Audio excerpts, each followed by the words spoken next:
નમસ્કાર મિત્રો, સ્વાગત છે તમારું વિડીયોમાં। તમે જોઈ રહ્યા છો દેશ, દુનિયા અને ગુજરાતના તાજા સમાચાર। ગાંધીનગરના સેક્ટર 24માં 5 વર્ષની બાળકી ઉપર નરાધમે બળાત્કાર ગુજાર્યો હોવાનું જોવા મળ્યું।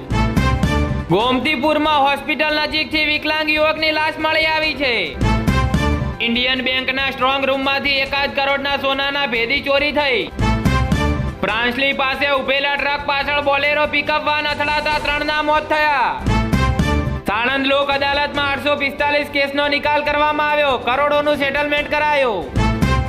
ધંધુકાના રોજકા ગામે હડકાયા કૂતરાનો આતંક જોવા મળ્યો। 10 દિવસમાં 24ને બચકા ભર્યા। અજાણ્યા વાહનની ટક્કરે રાહદારીનું સારવાર દરમિયાન મોત નીપજ્યું હોવાનું જોવા મળ્યું। નડિયાદની મહી કેનાલમાં ગંદકીના ઢગ, સિંચાઈ વિભાગની ઉદાસીનતા જોવા મળી। ધંધુકામાં કેનાલ ડાયવર્ઝન પર ડામર સપાટીનું કામ ન કરાવાતા રોષ જોવા મળ્યો। આણંદ અમૂલ ડેરીની ચૂંટણીમાં ચેરમેન અને વાઇસ ચેરમેન બિનહરીફ ચૂંટાયા। રાજસ્થાનના શખ્સે હાથ ઉછીના લીધેલા ₹64 લાખ પરત નહીં આપી ઠગાઈ કરી। સરદાર પટેલ યુનિવર્સિટીનો 68મો પદવીદાન સમારોહ યોજવામાં આવ્યો। મહાપાલિકાએ 557 નળ કનેક્શન ચેક કર્યા। ગેરકાયદે 20 કનેક્શન કાપવામાં આવ્યા। બિલોદરા ફાટક અકસ્માત ઝોન બન્યું। 1 જ મહિનામાં 400 થી વધુ વાહન ચાલકો પટકાયા। નડિયાદના સંતરામ નિલયમ કોમ્પ્લેક્સમાં બાકી વેરો નહીં ભરતા 5 દુકાનો સીલ કરાઈ। ટ્રક અને જ્વલનશીલ ભરેલું ડાલું અથડાતા આગ ભભૂકી, 2 લોકો ભડથું ગયા। બોરસદની કેજીએન ચોકડી નજીક ટ્રેલર અને રિક્ષાના અકસ્માતમાં મહિલાનું મોત થયું। અલંગમાં ડિમોલેશનના વિરોધમાં હજારો શ્રમિકો રસ્તા પર ઉતરી આવ્યા। રોડ સાઈડમાં ઉભેલા ટ્રકને ટક્કર મારતા આઈસર ચાલકનું મોત થયું। મિશન 4 મિલિયન ઝુંબેશ વિવાદમાં 135 કરોડના ખર્ચ થતા વિજિલન્સ તપાસ સોંપવા મુદ્દે શાસકો અવઢવમાં જોવા મળ્યા। નિયત સમયમાં વજન માપ સાધનો મુદ્રાંકન નહીં કરાવનાર 11 વેપારી દંડાયા। ચોટીલા નજીક બળદેવ હોટલમાંથી 72 લાખનો દારૂ સાથે ટ્રક ચાલક ઝડપાયો। વઢવાણ મામલતદાર કચેરીમાં પાવર ગ્રીડ કંપની સામે ખેડૂતોનો ઉગ્ર વિરોધ જોવા મળ્યો।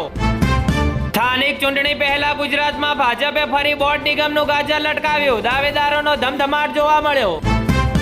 10 વર્ષમાં ગુજરાતમાંથી 846 કંપનીઓ અન્ય રાજ્યોમાં જતી રહી। દિલ્હી, મુંબઈ મોખરે જોવા મળ્યા।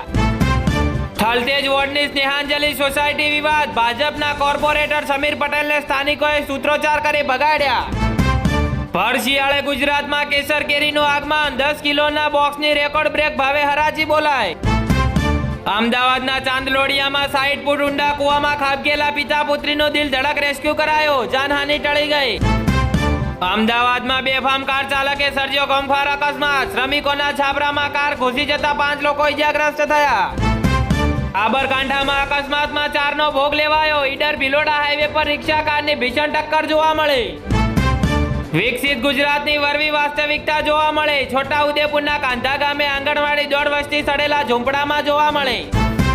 વડોદરામાં સૌથી ઠંડો દિવસ જોવા મળ્યો। તાપમાન ગાગડીને 11.8 ડિગ્રી નોંધાયો। સુરતમાં ચૂંટણી પહેલા ડુમસ ચીફ હેજમાં નબળી અને ઢીલી કામગીરી કરનારા કોન્ટ્રાક્ટર અને પીએમસીને નોટિસ અપાઈ। જામનગર જિલ્લાના લાલપુરમાં પ્રેમ લગ્નનો ખાર રાખીને એક યુવાન પર હિંચકારો હુમલો કરાયો। બાવળામાં બેફામ ડમ્પરનો આતંક જોવા મળ્યો। બાઇક સવાર યુવાન તબીબનું માથું કચડાઈ જતા કમક માટે ભર્યું મોત થયું। રાજકોટમાં 2 મહિલા ઇન્ફ્લુએન્સરે રેસકોર્સ ગાર્ડનમાં ફિનાઇલ ગટગટાવ્યું। ત્રાસ અને ધમકીનો આક્ષેપ જોવા મળ્યો। જામનગરની એક શિપિંગ કંપનીના માલિક સાથે તેના જ ભાગીદારે ₹6 કરોડ 69 લાખની છેતરપિંડી કરી હોવાનું સામે આવતા ચકચાર મચી ગયો। વરણામાં પાસે બ્રિજની પાળી સાથે ટ્રક ભટકાતા કેબિન છૂટું પડી ગયું। ડ્રાઈવરનું રેસ્ક્યુ કરાયું। ફેવિકોલની રેલમછેલ જોવા મળી।